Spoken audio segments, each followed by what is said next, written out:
Bonjour à tous. Le tribunal correctionnel de Paris a requis hier des peines de 3 à 12 mois de prison avec sursis, des peines à l'encontre des cyberharceleurs présumés de Brigitte Macron, dont le deuxième adjoint à la commune de Cules-les-Roches, Jean-Luc Montaigu.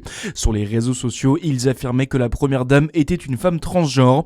Hier, la fille de Brigitte Macron, Tiffaine Ozière, s'est exprimée à la barre. Elle a dénoncé la haine des prévenus à l'égard de sa mère.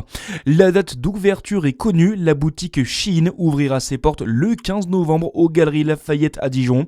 L'enseigne de prêt-à-porter prendra place au niveau inférieur du grand magasin.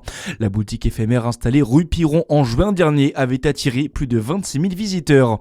La commune de Saint-Aubin se mobilise pour la sécurité de ses concitoyens. Un nouveau centre d'incendie et de secours verra le jour d'ici l'année prochaine. Il viendra remplacer l'actuelle caserne en centre-ville devenue vétuste. La première pierre a été posée lundi matin en présence de plusieurs élus jurassiens.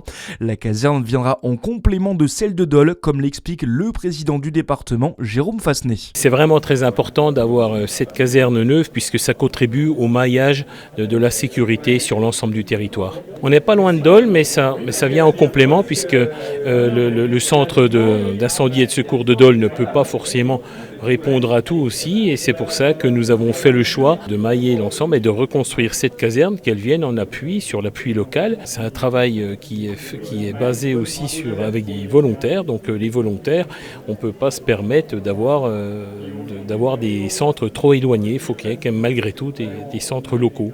Des propos recueillis au micro de Charlie Chevasson. La mise en service du centre d'incendie et de secours est prévue à la fin de l'été 2026. Dans le reste de l'actualité, l'ouragan Mélissa a traversé la Jamaïque, des vents à plus de 300 km/h enregistrés. Sur place, le Premier ministre déclare le pays comme zone sinistrée.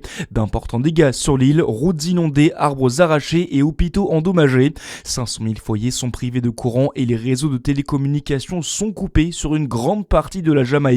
Rétrogradé en catégorie 4, l'ouragan se dirige désormais sur Cuba.